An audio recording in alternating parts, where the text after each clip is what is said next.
Hello guys, তোমরা দেখতে পাচ্ছ আজকে আবার একটা নতুন ব্লগ নিয়ে চলে এসেছি। আজকে কোনো ফানি ব্লগ না, কোনো মজা কিছু না, আজকের একটা বার্থডে সেলিব্রেশনের একটা ব্লগ নিয়ে চলে এসেছি।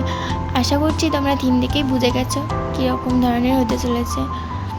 তো আমি সকালবেলা উঠে যেটা করি, আয়নার সামনে গিয়ে একটু ভালো করে দেখে নিলাম নিজেকে, তারপরে স্নান টান করে রেডি হয়ে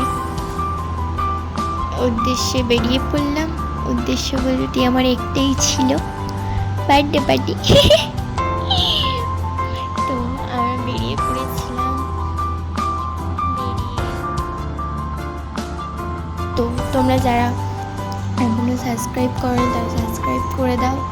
তো আমি চলে এসেছিলাম বার্থডে জিনিস কিনতে। ওখান থেকে কিনেছিলাম স্প্রে, তারপরে সেল থেকে শুরু করে আর কি মোমবাতি এসব লাগে। তো ওখানে কেক পাওয়া যায়, বাট অর্ডার দিলে তারপরে, আমাদের তো অর্ডার দেওয়া ছিল না। তো নিয়মরিয়েতে চলে গেছিলাম। নিয়মরিয়েতে গিয়ে কেক চয়েস করছিলাম, করতে করতে আমার নিজের খিদে পেয়ে গেছে। কেক কিনে নিয়ে আবার চলে এসেছিলাম। তো তারপর ভিডিওটা দিতে পারিনি। আর আমার যেটা কাজ ডেলি, আমি ওখানে গিয়েও শুরু করে দিয়েছিলাম গেম খেলতে। খেলা শেষ করে আমি ফোনটা চার্জে দিয়ে পাপার ফোনে ভিডিও স্টার্ট করে দিয়েছিলাম। তো দেখতে পাচ্ছ তার জন্য কেমন একটা হয়ে আছে। কিন্তু আমার ফোনের ক্যামেরাটা অতটা ভালো না, তবু আর কি।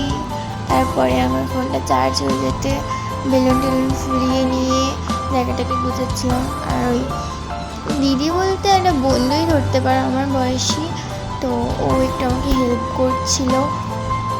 তারপর আরও দিদিগুলো ছিল, দিদি ছিল, বোন ছিল, সবাই ছিল আর কি।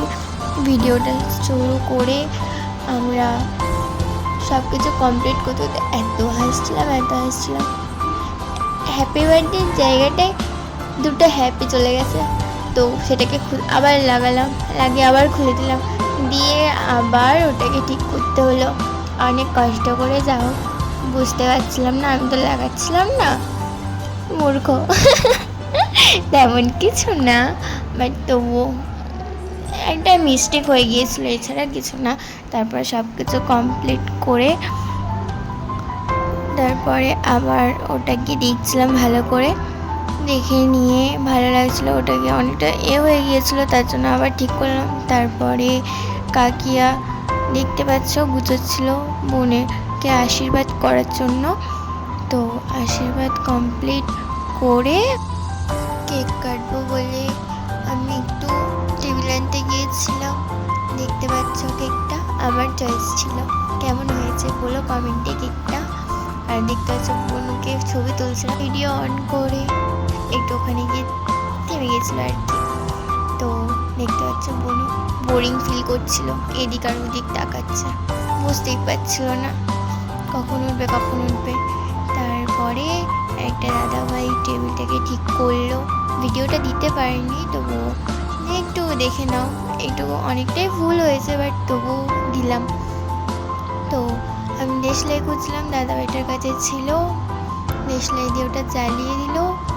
আর কেকটাকে কাটলাম, কেটে বলছিলাম যে আমি তুলি, কেকটা মাঝখান থেকে ভেঙে গিয়েছিলো বলতে কাটতে গিয়ে অতটা, বাবা কার বার্থডে আমি বুঝতেই পারছিলাম না, আমার নাকি বুনু, দুজনকেই তো ভর্তি করে দিয়েছিল। আর দুজনের নামই এক ছিল, দিশা। আমারও নাম দিশা আর বুনুটার নামও দিশা। তারপর খাওয়া দাওয়া করে বেরিয়ে পড়েছিলাম বাড়ির দিকে, কারণ তারপরে আমি ভিডিওটা দিতে পারিনি একটাই কারণে, এত ঘুম পাচ্ছিল আর এত ঝামেলার মধ্যে জড়িয়ে গিয়েছিলাম, তাই জন্য ভিডিওটা দিতে পারিনি। দেখো সেখানে বসেছিল দিদিভাইগুলো। তো ভাবছিলাম যে ভাইরাল একটা জায়গা হয়েছে ওখানে নতুন, সে মোশেরহাট বলতে, ওখান থেকে একটু আসতে হয়।